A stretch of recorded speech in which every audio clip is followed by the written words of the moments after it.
Good morning, I'm John Tucker. And I'm Karen Moscow. Here are the stories we're following today. Let's begin with politics and another ban for Donald Trump. Maine's Secretary of State has removed the former president from the Republican primary ballot ahead of the 2024 election. Details this morning from Bloomberg's Ed Baxter. Secretary of State Shenna Bellows is using the insurrection clause to become the first election official to take unilateral action. Bellows says insurrection for his activities in the January 6 election overturned riots. The Trump campaign says it will appeal, and former Congressman John Katko says it should go to the top. It's got to go to the Supreme Court. Several states have now had this ruling. So the Supreme Court's going to set the parameters of what we do in situations like this going forward. So the U.S. Supreme Court should have a number of cases now from which to choose on the issue. Ed Baxter, Bloomberg Radio. All right, Ed, thanks. And ahead of yesterday's decision, Trump's presidential campaign blasted Maine's Secretary of State Shenna Bellows, calling her hyper-partisan and a virulent leftist. Trump's campaign says it will quickly seek to appeal her decision in Maine State Court. And turning now to geopolitical news, half of container ships which regularly use the Suez Canal are avoiding the route after the recent attacks by the Houthi militants in the Red Sea. Data compiled by Flexport shows 299 container ships have either changed course or plan to, and that accounts for 18% of global trade. Mercury Resources CEO Anton Posner says many major firms want to know more about the U.S. response to the attacks. We're seeing increased freight, increased insurance, a lot of uncertainty and mixed signals from ship owners, container lines, and from governments on what's happening to basically mitigate the risk and the threats that are out there from these Yemeni armed groups. Mercury Resources CEO Anton Posner says some companies are putting off decisions until the new year as attacks continue. The U.S. says it's speaking with shipping firms in an attempt to ease the concerns. And, John, we also continue to follow developments in Ukraine. Russia launching deadly strikes on civilian targets in Ukrainian cities overnight. It came days after Russia reported one of its ships in Crimea was damaged by a Ukrainian missile strike, with Kyiv stepping up attacks against Moscow's navy. And as we enter the new year, Ukraine's pleading with foreign donors to send aid amid uncertainty over its 2024 budget. And turning now to the markets and the final day of the 2023 rally, with the investors anticipating Fed rate cuts in the new year. The S&P 500 capped yesterday's session just a few points away from its all-time high. This year, the S&P 500 is up almost 25%, with the MSCI All-Country World Index rallying about 20%.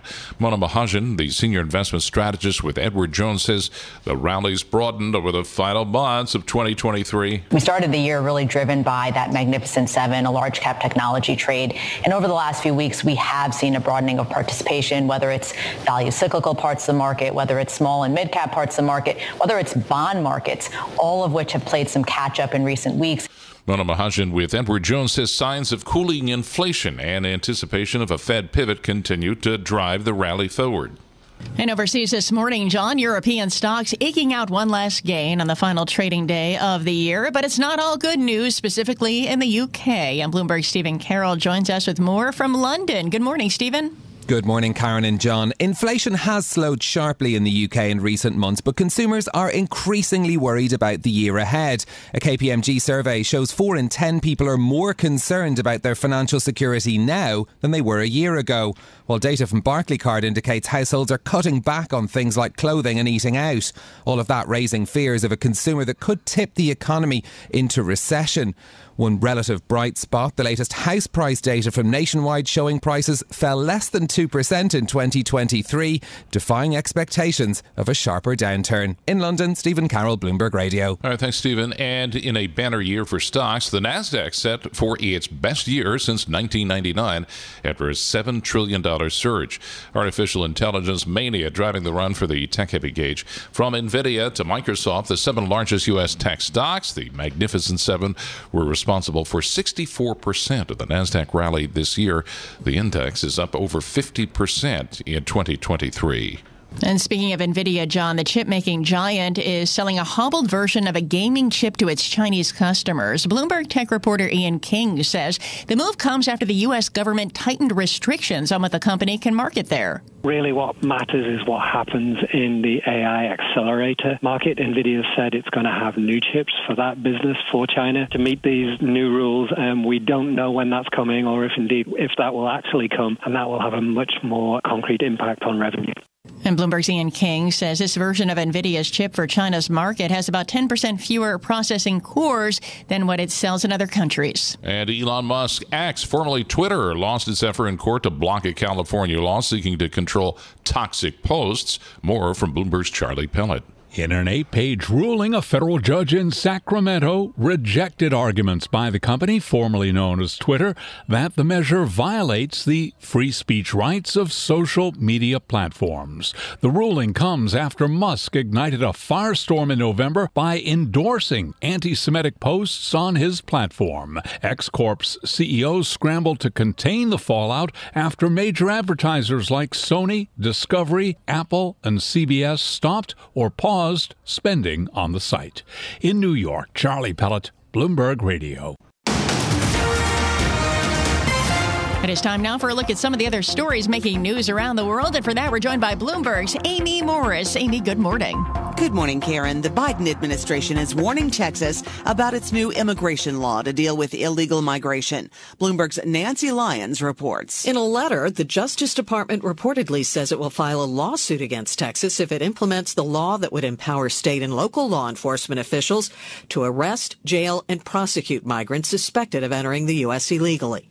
CBS News reports the DOJ says the law would basically criminalize actions that are already illegal at the federal level and would undermine relations with Mexico and prevent officials from enforcing federal immigration laws. The measure is already being challenged by the American Civil Liberties Union that argues the law is unconstitutional.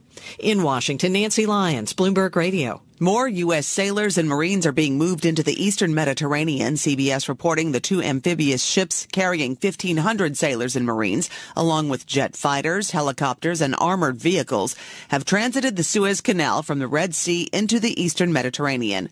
This gives the U.S. military more ability to evacuate Americans from Lebanon if necessary. Israeli officials have been increasingly vocal with their threats to clear out a buffer zone in southern Lebanon if Hezbollah's shelling of northern Israel doesn't stop. President Biden, meanwhile, says he's devastated to learn another American was killed by Hamas.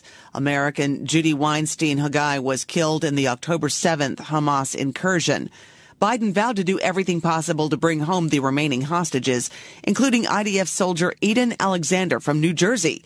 Alexander's mother is calling for her son's return. He's my boy, and every day, every minute of the day, I'm terrified. There are now 6 Americans presumed captive in Gaza.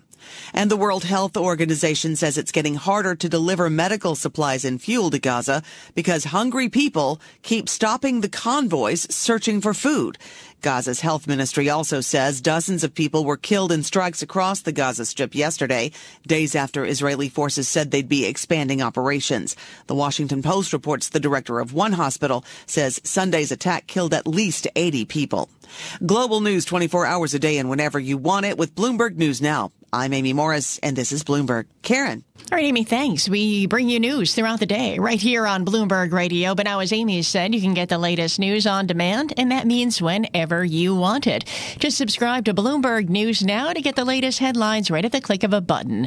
Get informed on your schedule. You can listen and subscribe to Bloomberg News Now on the Bloomberg Business app, Bloomberg.com, plus Apple, Spotify, and anywhere else you get your podcasts. Time now for the Bloomberg Sports Update. Here's Dan Schwartzman. Dan, good morning. Good morning, Karen. The Cleveland Browns clinched just their second trip to the playoffs since 2002 with a dominating performance against the New York Jets. Joe Flacco got hit. He rolls out of the hit. He runs it. Then he throws it. And Ford caught it at the 30, at the 20, at the 15, at the 10, at the 5. He's still going. And he bolts it for in. Touchdown, Jerome Ford. A play you will not believe. That's courtesy of ESPN 850 Radio in Cleveland. Behind 309 passing yards and 3 touchdowns from Joe Flacco, the Browns improved to 11-5 on the season with a 37-20 win over the Jets. Jerome Ford catching 2 touchdown passes, while David Njoku gains 134 yards on 6 catches. Jets fall to 6-10 on the season. Week 17 of the NFL season continuing Saturday with a marquee matchup in Dallas as the 10-5 Cowboys are hosting the 11-4 Detroit Lions. Speaking of Detroit, the Pistons were oh so close to ending their 27-game losing streak as they led the Boston Celtics by 19 points at halftime and at one point by 21 points before collapsing and losing in overtime 128-122. By dropping their 28th consecutive game, the Pistons tied the Philadelphia 76ers for the longest losing streak of all time, which Philly accomplished between the end of the 2014-2015 season and the start of the next year. Elsewhere, Nikola Jokic turning in a perfect triple-double, not missing from the field or the free throw line in a Nuggets 142-105 win over the Grizzlies. That's your Bloomberg Sports Update. I'm Dan Schwartzman. From coast to coast, from New York to San Francisco, Boston to Washington, D.C., nationwide on SiriusXM, the Bloomberg Business app, and Bloomberg.com. This is Bloomberg Daybreak. And good morning, I'm John Tucker. You did hear among our top stories, Maine's Secretary of State ruled that Donald Trump cannot run in the state's Republican primary, citing his efforts to overturn the 2020 election results. Let's take a deeper dive into the story this morning. We're joined now by Terry Haynes of Pangea Policy. Always a pleasure to speak to you, Terry. Certainly, it's not going to be the last word, and it sets up for what one observer calls an epic constitutional showdown. What is your view? My view, firstly, is discount anytime anybody says things like epic.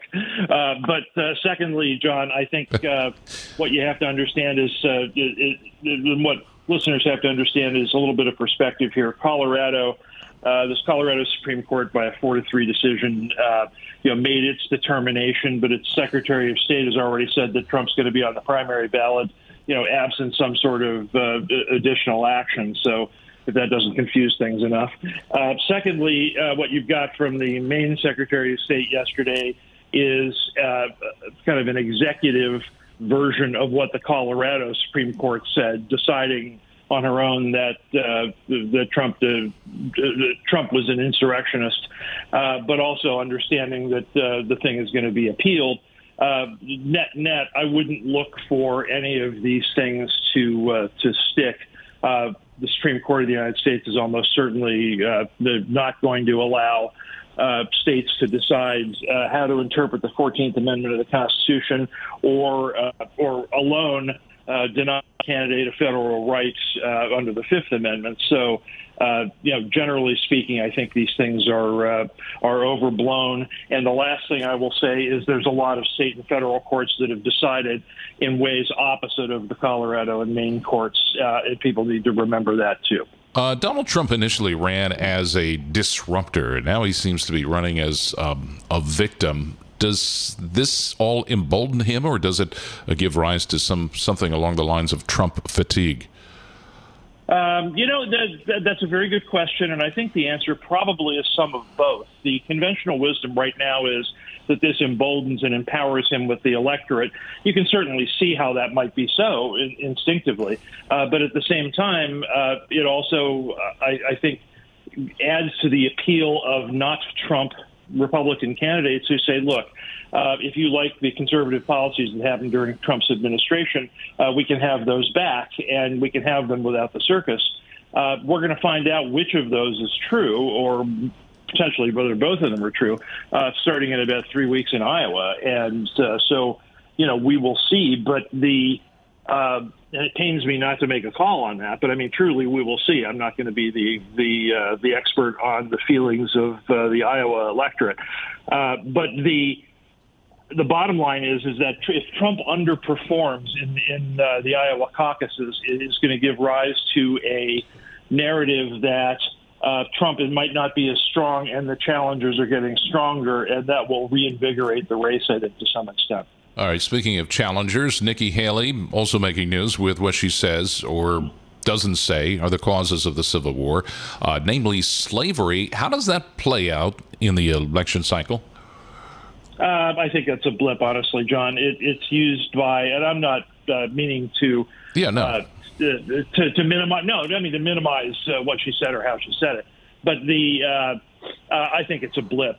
She did what she needed to do, which was she was trying to use a kind of a states' rights versus federal point about the war to make a case about the tensions that exist today. It was ham-fisted. She took it back. She clarified it. I think that goes away pretty quickly, honestly. This is kind of out of left field. Is Joe Biden going to stick with Vice President Kamala Harris as his running mate? Oh, I think so, yeah. Biden sees Harris whole, including faults, but he would have a devil of a time taking her off the ticket at this point, and for that reason alone, I think he won't. Give us your view of how the election is all playing out. I will refer listeners right back to a very interesting Bloomberg story on the terminal about a Quinnipiac poll that was released on Wednesday that shows Biden and Trump basically in a dead heat in a popular poll. But if you add Bob Kennedy to it, it becomes a 38 Biden, 36 Trump, Kennedy 22 race. And I point that out only to say that I've been saying for some time that third parties are going to be more invigorated and more important to this presidential race. You're listening to Bloomberg Daybreak Today, your morning brief on the stories making news from Wall Street to Washington and beyond. Look for us on your podcast feed at 6 a.m. Eastern each morning on Apple, Spotify, and anywhere else you get your podcasts. You can also listen live each morning starting at 5 a.m. Wall Street time on Bloomberg 1130 in New York, Bloomberg 99.1 in Washington, Bloomberg 106.1 in Boston, and Bloomberg 960 in San Francisco. Our flagship New York station is also available on your Amazon Alexa devices. Just say, Alexa, play Bloomberg 1130. Plus, listen coast to coast on the Bloomberg Business app, Sirius XM, the iHeartRadio app, and on Bloomberg.com. I'm John Tucker. And I'm Karen Moscow. Join us again tomorrow morning for all the news you need to start your day right here on Bloomberg Daybreak.